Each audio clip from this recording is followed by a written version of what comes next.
खुलुमबाय आं सिबिरानि ब्रह्म गोजोन फुंबिलिनि बयनिसिमबो गाहाम हामलायनायखौ जासिहरनाय थाबाय आसा खालामो नोंथांमोना गासिबो मोजाङैनो दङ नोंथांमोननि थाखाय आं गोदान मोनसे भिडिअ लानानै फैबावबाय अन्नानै भिडिअखौ जोबजासिम नायलांदो आसामनि सोरखारि मावख'गिरिफोरनि थाखाय मोनसे गोजोनथाव खौरां लकसभा बिसायख'थिनि सिगां आसामनि सोरखारि मावख'गिरिफोरनि थाखाय मोनसे गोजोनथाव खौरां मोनाबिलि 6 रिंगानि उनाव मावख' खामानि मावनांगौनि गोनांथि गैला होननानै फोरमायथिदों आसामनि गिबि मन्थ्रि डक्टर हेमन्त बिश्व शर्मा बिथाङा बुंथिदों दि जुदि गोनांथार खामानि गैयाब्ला मोनानि 6 रिंगानि उनाव मावख'आव थानानै खामानि मावनांगौनि जेबो गोनांथि गैया जुदि खामानि मावनो गोनां दंबाबो मावख'आव 1 घन्टा सिगां फैनो हागोन नङाबा लान्च टाइमावबो खामानिखौ मावनो हागोन नाथाय मोनानि 6 रिंगानि उनाव मावख'आव थानानै खामानि मावनांगौनि गोनांथि गैया 7:30 रिंगायाव मावख'नि मोब्लिबखौ बन्द खालामनानै हरनाय जाखासिगोन होननानैबो फोरमायथिदों मोनानि 7:30 रिंगायाव रायजोनि गासै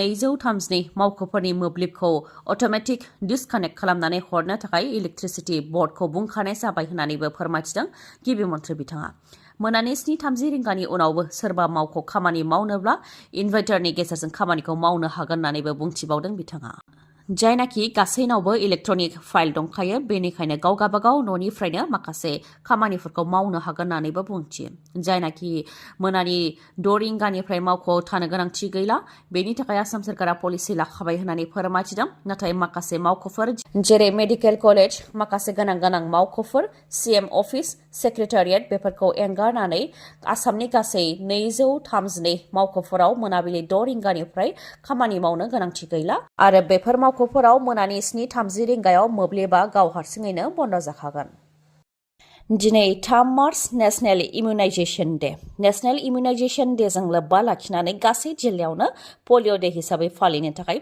आसाम सरकारनि बिथोन दिनैनि सानाव गासैबो जिल्लायावनो 5 बोसोरनि उन्दै गथ'साफोरनो पलिअ' होनाय जागोन बेनिखायनो गासैबो बिमा बिफाफोरा जाहाथे दिनै गावगाबागावनि फिसाफोरखौ पलिअ' दौफैयो बेनि थाखाय खावलायहरदों आसाम सरकारा उन्दै गथ'नि देहा सावस्रि गोग्गो जानायनि थाखाय जाहाथे पलिअ' दौनो थाखाय गावगावनि गथ' गथायखौ लानानै आवगायबोयो बेनि थाखायबो खावलायहरदों आइजोफोरजों जिनाहारि बा हानजा जिनाहारि खालामनाय जाथाया जोंनि हादरनि खना खनला जायगाफोराव जाफ्लेबाय थायो बे खेबाव गुबुन हादरनि आइजोखौ गेंरेप खालामदों बे सोंखारि जाथाव आरो लाजिथाव जाथाया झारखान्डनि दुमकायाव जानो मोन्दों दुमकानि खुरुम हादाव स्पेनिश सासे आइजोखौ गेंरेप खालामदों रिपर्टनि बायदिब्ला स्पेनिशनि सासे आइजो आरो बिथांनि फिसाय सानैबो बाइकार अदेबानि बाइक सालायनानै गुबुन हादराव दावबायथिङो बेबायदिनो बिथांमोनहाबो झारखान्डनिफ्राय बिहार फारसे मटर साइकेलजोंनो थांगासिनो दंमोन बेयाव बिथांमोनहा गावसोरनि देहाखौ मेंगा होनो थाखाय टेन्ट लुनानै लामायाव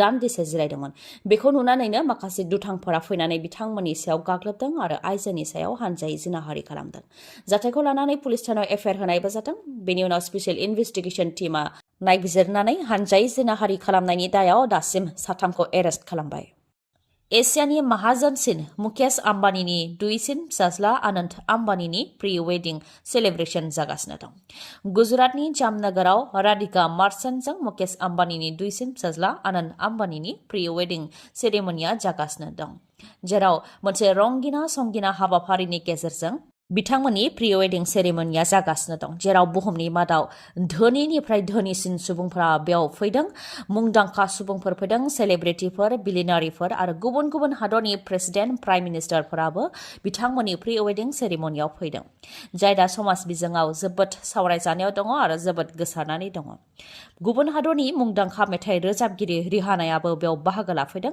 रिपर्टनि बायदिब्ला रिहानाया गासै 19 मेथाइ रोजाबदों जाय बिथाङा 19 मेथाइ रोजाबनायनि थाखायनो 74 कौटिनि गोबां रां लादों जामनगराव प्रि वेडिंनि सिगां गं 14 थानसालिबो लुनानै होदों मुकेश आम्बानीया बेबायदिनो प्रि वेडिं सेरेमनि अदेबानि जुलिनि सिगां सानथामनि हाबाफारिजों खुंनाय बे रंगिना संगिना हाबाफारिखौ लानानै जामनगराव गोदान महर होदों मुकेश आम्बानी बिथाङा गुबुन हादरनि सेलिब्रिटिफोरजों लोगोसे जोंनि भारत हादरनि सेलिब्रिटिफोराबो बेयाव बाहागो लादों जेराव आलासिफोरनि थाखाय 9 पेज अदेबानि बिलायाव ड्रेस कड थागोन जेराव मा गाननो मा जोमनो बेफोरखौ गाननो जोमनो हागोन मेकआप आर्टिस्ट थागोन खानायखौ देलायहोग्रा बायदिफोरनिबो सुबिदा खालामनानै होदों आलासिफोरनि थाखाय बेबायदिनो मोनसे रंगिना संगिना आरो जोबोद गाजा गोमजायै मुकेश आम्बानीनि दुइसिन फिसाज्ला आनन्द आम्बानीनि प्रि वेडिं सेरेमनिखौ गुजरातनि जामनगराव खुंदों जायनाखि मुकेश आम्बानी बिथाङा जोबोद गोजौ थाखोनि नाथाय बे रंजानायनि सानाव बिथाङा खालि गोजौ थाखोनि आलासिफोरखौल' हांख्रायहराखै बिथाङा गामि ओनसोलनि 51,000 सुबुंफोरनोबो जानाय आदार जाहोदों। गुजरातनि दोरोङारि आदबजों 51,000 सुबुंफोरनो जानाय आदारखौ होदों आरो बेयो आम्बानी नखरनि सिगांनिफ्रायनो सोलिबोनाय नेमखान्थि। आसामाव गासै 11 लकसभा बियाबाव बिजेपि दोलोआ एमपि बिसायख'थिखौ गेलेगोन आरो भारतआव गासै 195 लकसभा बिसायख'थिनि थाखाय बिजेपि दोलोआ गावसोरनि बिजाथिफोरनि मुं फारिलाइखौ फोसावनानै होबाय। 6 रायजो आरो 2 इउनियन टेरिटरिनि गासै 195 लकसभा बियाबाव बिजेपि दोलोआ बिसायख'थिखौ गेलेगोन। बेनि मादाव उत्तर प्रदेशआव नरेन्द्र मदिखौ लाफानानै 53 बियाबाव बिसायख'थिखौ गेलेगोन। मध्य प्रदेशआव 24, वेस्ट बेंगलाव 20, गुजरातआव 15, राजस्थानावबो 15, केरालायाव 12, आसामाव 11, झारखन्डआव 11, छत्तीसगढ़आव 11, तेलेंगानायाव 9, दिल्लीआव 5, उत्तराखन्डआव 3, जम्मू एन्ड काश्मीराव 2, अरुणाचल प्रदेशआव 2, गवा, त्रिपुरा, आन्दामान निकबर आरो दामान एन्ड दिउआव मोनफा-मोनफायै बिसायख'थिखौ गेलेगोन बिजेपि दोलोआ। फोरमायथिनो गोनांदि आसामनि 11 लकसभा बियाबनि मादाव बिजेपि दोलोआ गावसोरनि बिजाथिफोरनि मुंखौबो फोसावनानै होबाय। बिजाथिफोरनि मुङा जाहैबाय फारियै करिमगन्जआव कृपनाथ मल्ल, सिलचराव Parimal Shuklabaidya, autonomous district ST बेयाव अमर सिंह टिस' बिथाङा बिसायख'थिखौ गेलेगोन। गुवाहाटियाव बिजुली कलिता मेधि बिथाङा बिसायख'थिखौ गेलेगोन। मंगलदैयाव दिलीप सैकिया, मंगलदै अदेबानि दरं उदालगुरि लकसभा बियाब बेयाव दिलीप सैकिया बिथाङा बिसायख'थिखौ गेलेगोन। तेजपुराव रन्जित दत्त, नगावआव सुरेश बरा, कलियाबरआव कामाख्या प्रसाद तासा, जरहाटआव तपन कुमार गगै, डिब्रुगड़आव सर्बानन्द सनवाल आरो लखिमपुराव प्रधान बरुवा बिथांमोनहा बिजाथि महरै गसंबाय। लकसभा बिसायख'थिया सेथि बा नैथि खोलोबावनो जाथों मानो जाहाथे बैसागुनि सिगांनो आसामाव लकसभा बिसायख'थिखौ खुङो बेनि थाखाय भारतनि बिसायख'थि आयगनिसिम खावलायदों डक्टर हेमन्त बिश्व शर्मा बिथाङा। मानोना 14 एप्रिलनिफ्रायनो आसामाव मोनसे गोजोन आरो रंजानायनि थासारि फैयो होननानैबो बुंथियो बिथाङा। लोगोसे फोरमायथिबावदों दि फैगौ 5 मार्चआव भारतनि बिसायख'थि आय'गा आसामाव दावबायफैनानै गासै जिल्लानि डिसिफोरजों सावरायनायजों लोगोसे चिफ सेक्रेटारिजोंबो सावरायगोन आरो बेयाव बिथांमोनहा आसामनि जानानै आसामाव लकसभा बिसायख'थिखौ जाहाथे बैसागुनि सिगांनो खुङो बेनि थाखाय भारतनि बिसायख'थि आय'गनिसिम खावलायगोन होननानैबो बुंथिदों। दानसेयाव 6,500 रां आरो 3,250 रांजों माबोरै नखर संसारखौ सालायनांगौ, माबोरै गथ' गथायखौ दैदेनलांनांगौ बेनि सायाव बाजेट बानायनानै होनो थाखाय आसामनि रांखान्थि मन्थ्रि अजन्ता नेउगखौ बुंथिदों अंगनवादिनि मावथिफोरा। फोरमायथिनो गोनांदि अंगनवादिनि हेल्पार आरो वार्कारफोरा गावसोरनि दान बान्था बांहोनांगौनि थाखाय गोलाव समनिफ्रायनो धरना होबोबाय थानायनि उनावबो आसाम सरकारा जेबो खेरखेरायखौ लानानै बिथांमोनहा फिन खुद्रिनाय हाबाफारि लादों।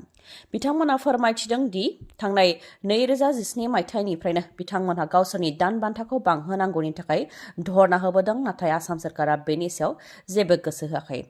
अंगनवादी वार्कारफोरनि दान बान्थाखौ दानसेयाव 12,000, मिनि केन्द्रनि वार्कारफोरनि दान बान्थाखौ दानसेयाव 10,000 आरो हेल्पारफोरनि दान बान्थाखौ 7,000 खालामनानै होनांगौनि थाखाय थांनाय 19 अक्ट'बराव आसाम सरकारनि माखासे बिबानगिरिफोरजों सावरायनाय जादोंमोन आरो गोसोखां बिलाइ गथायनायबो जादोंमोन होननानै मिथिहोदों।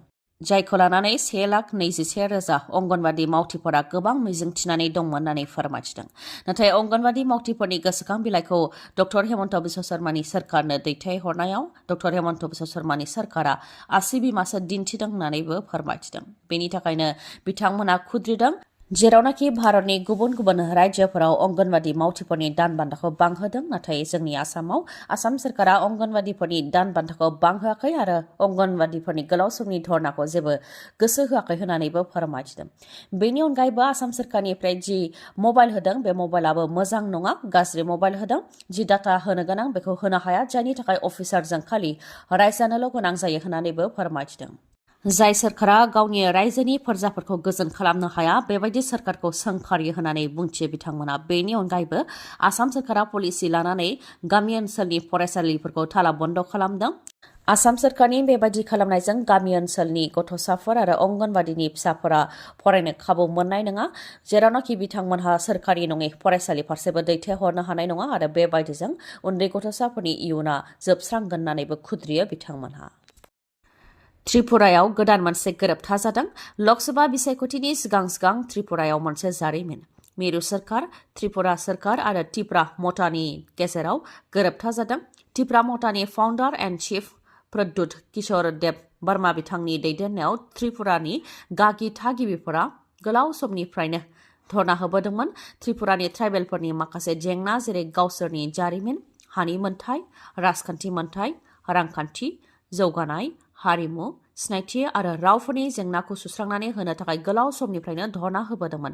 दा बिथांमोननि दाबिया आबुं जाबाय। दा बिथांमोननि जेंनाया सुस्रांजानाय बायदि त्रिपुरा सोरखार, तिप्रा मता आरो मिरु सोरखारनि गेजेराव गोरोबथा जाबाय। गोरोबथा जानायखौ लानानै गोबां रंजाखांनायखौ नुनो मोननाय जादों। गोबां सुबुंफोरानो ओंखारनानै ज'-ज'यै बरायदों गोदान गोरोबथाखौ। दिनैनि भिडिअआ एसेनोसै। गाबोन फिन लोगो मोनफिनबावगोन। नोंथाङा जुदि आंनि भिडिअखौ मोजां मोनदोंबा लाइक, कमेन्ट आरो शेयार खालामनो दाबाव। गोजोन्थों।